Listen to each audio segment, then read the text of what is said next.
Hey, folks, what's up? We're going to start talking about some um, more interesting mirrors, I guess. More interesting. These are called spherical mirrors. Um, in this case, we call the concave mirror. So you, uh, vocabulary-wise, need to be comfortable with concave versus convex.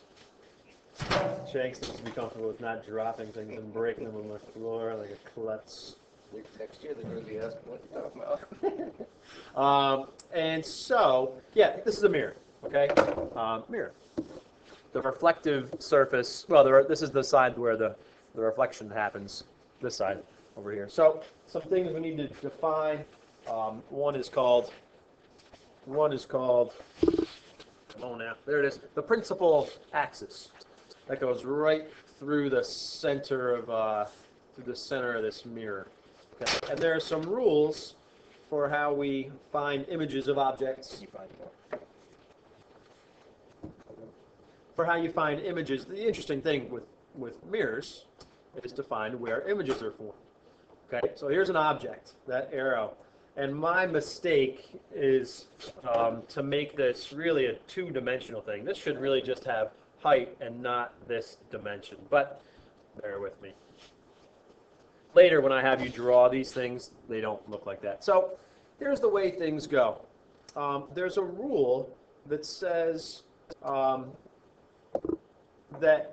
well, it isn't so much a rule, but a spherical mirror literally does have a center of curvature. So you're really sort of saying, what if we had a whole sphere that the inside of which was all reflective, and there's a middle of it, and what we're doing is just hacking out like a little bit of that mirror, right? And that's what our mirror is. All right. So the center of curvature is an imaginary point, but geometrically, it's where that thing curves around.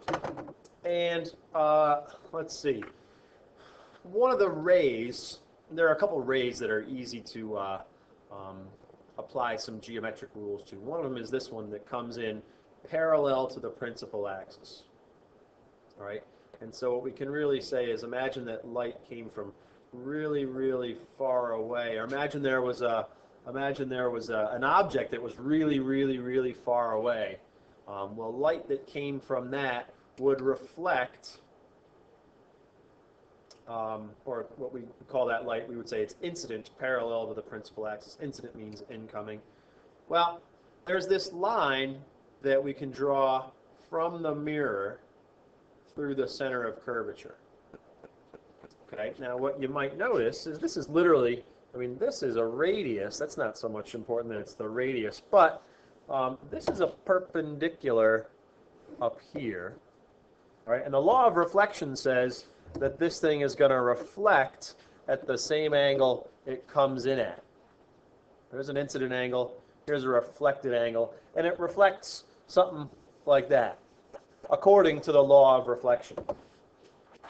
And the deal is, if there were lots and lots and lots of rays that came from really far away or that came in incident to the principal axis, they would all reflect such that they get to the same point called the focal point. This one would reflect also through, whoops, you get what I mean, through that same point, right through there. One that came in like this would reflect right through there.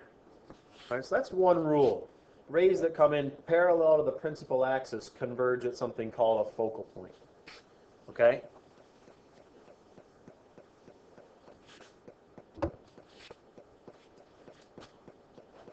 Now, this sort of works both ways.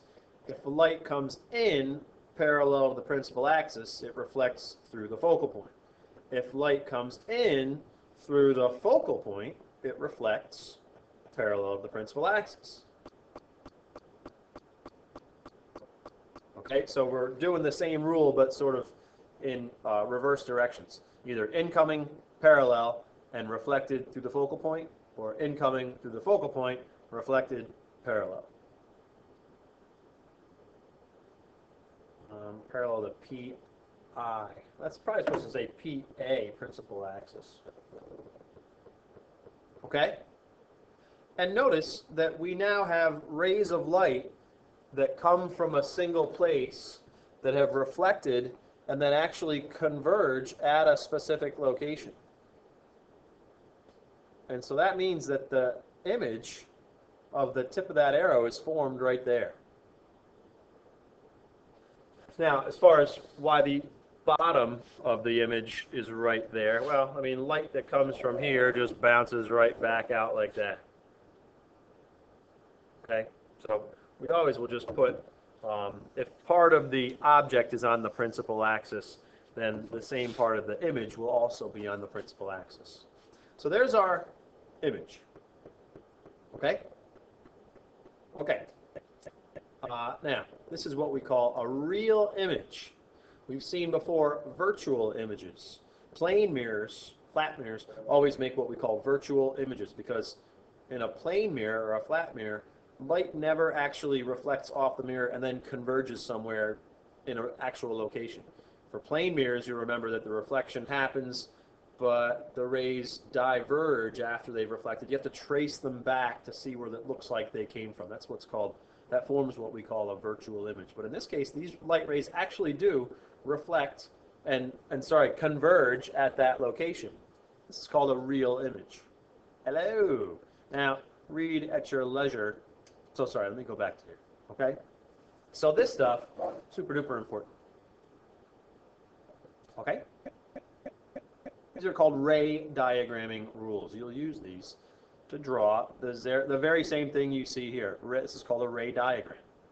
And we draw ray diagrams to find the location of images formed by, in this case, mirrors. In the next cases coming up in a few days, we'll find images that lenses form. Okay? Words, words, words. Here's the deal. Really, geometrically, what you have is a case like, here's our curved spherical mirror. Okay? If you look at, really do look at a bunch of incident rays coming in, coming in, coming in. If you really do the geometry and you look at how they reflect, these rays actually don't all converge at that place called the focal point. They can, some of them, cross here and reflect here and reflect here. So there's lots of different places where these rays converge. And what can happen in that case is, well, that's called an aberration. All right, it's called this case is called a spherical aberration. All right, because this mirror is actually, the better part of a sphere. Well, geometry says the focal point thing doesn't really work. And if you use a big old mirror with lots of, the better part of a sphere, I'll say, since you don't get rays to actually converge all at the same place, you get an image that's blurry. All right. So the way you can fix that is you can block off some of the mirror, and we can just talk about, well, light that comes in and uses this part of the mirror. And if you notice, that part of the mirror isn't that curvy. And the less of the mirror we use, the less curvy it is. But it's still curvy. But the bottom line is, the less we use, the more the rays actually do converge at the focal point, and what you get is a sharper image. Like the store, but not at all like the store. Yeah, a sharper, more crisp image. It might be dimmer because there's actually less light, fewer rays. Before, rays from all over the place can come off of this thing. Now we're only getting these rays that come in, come off like that. So there might be fewer rays making this image dimmer, but it will be sharper.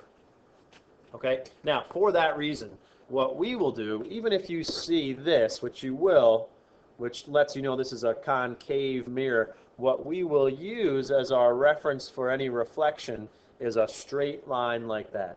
We are assuming that we're only using a tiny little bit of the mirror that's really approximately flat. That helps us get rid of the spherical aberration. Okay? And so, let's say that there's an object here. Okay? Now, this is what we call This is what we call the center of curvature, and this is what we call the focal point. All right, and geometry says that this distance, what do you want to call this? Let's call this, well, this is actually the radius of that circle, of that sphere, right? And this length from the mirror to the focal point is called f. It's called the focal length. All right. By definition, r is 2f. That always works.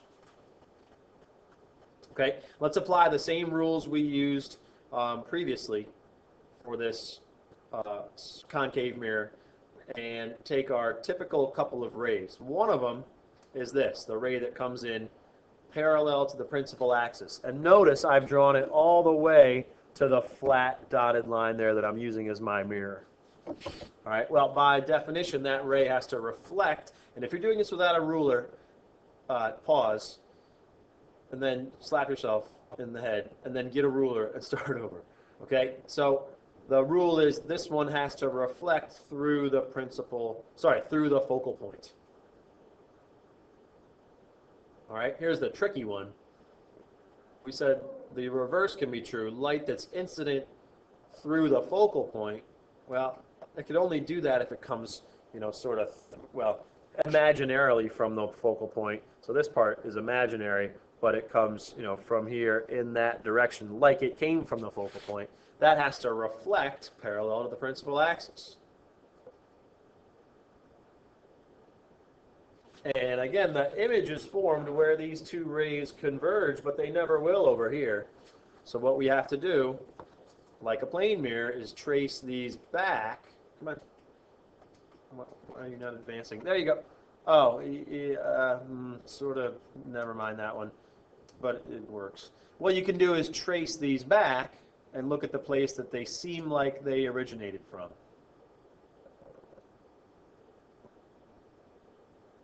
Now, this center of curvature one you see here, I mean, that's just, I'll zoom way out. Here's our spherical mirror, right? Well, if there's light that comes from the center of curvature, well, again, that's a right angle, so it would reflect right back that way. That's what I've shown here. Light that seems to come from the center of curvature. Let me back this up. Light that seems to come from the center of curvature reflects directly back in that direction. So you can draw any one of those, or any two of these three. You have to draw two rays to see where rays converge or appear like they originated. In this case, they appear like they originated. Where are you? Where are you? Well, I'll just draw it, I guess. In this case, these rays appear like they originated here. And so therefore, that's the image. Oh, yes, great.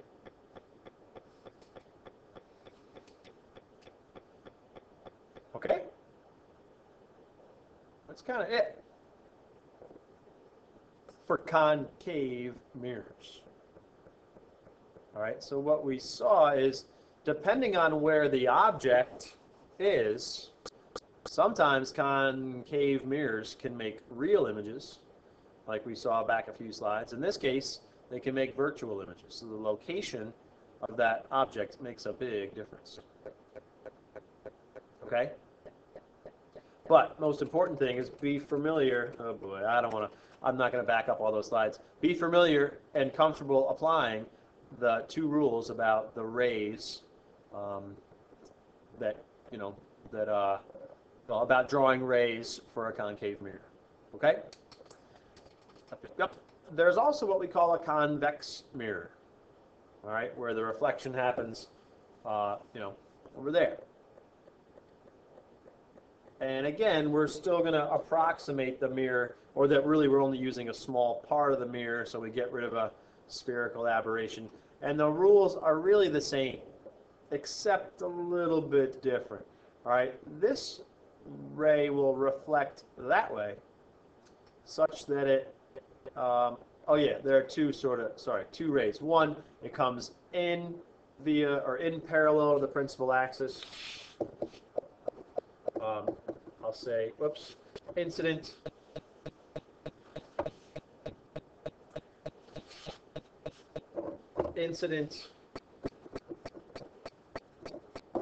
parallel to principal, I did it again, PI. Principal axis, reflect, I'll say via, or how about reflect from, I think that does mean, or that's what via means, reflect from the focal point. Here's the center of curvature, here's the focal point. So when this ray comes in, it reflects such that it seems like it came from here. Okay? Rule 2 is incident through the focal point, reflect parallel to principal axis.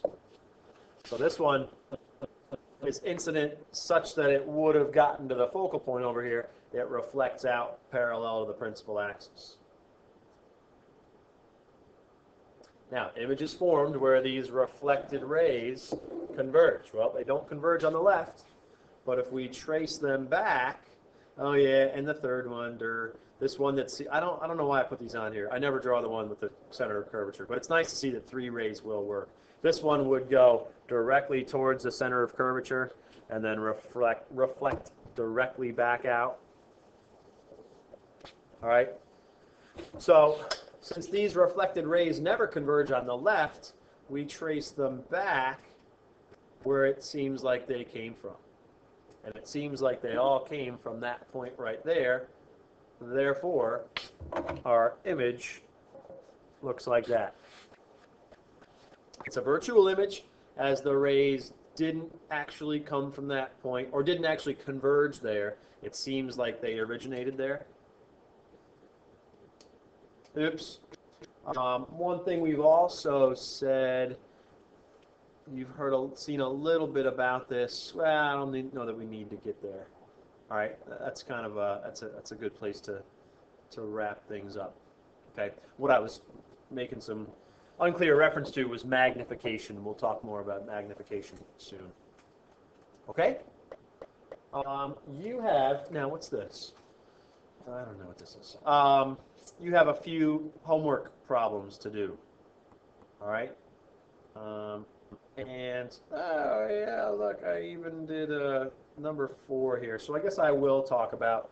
So notice number 4 says, is the magnification greater, less than, or equal to 1? So let me back up a touch. In this case, let's talk about magnification. Well, what do we call it? The magnitude of magnification is related to size of the image. Okay? So a magnification that has a magnitude greater than 1 means a bigger image. And a magnitude of magnification that's less than 1 means a smaller image, smaller than the object. Okay? If we have, sorry, did I just say that? No. I got to back up a little, folks. As I said, let's forget about magnification for now, all right? Because I'm just going to confuse you. So let's pause here. You're going to draw the following, I think it's 4 or 5 or 6 ray diagrams. They say homework number blank on the top, 1 through 4 or 1 through 5 or something like that. Use these rules to draw ray diagrams. Be very careful if the mirror in each case is convex or concave. All right? And I'll see you tomorrow.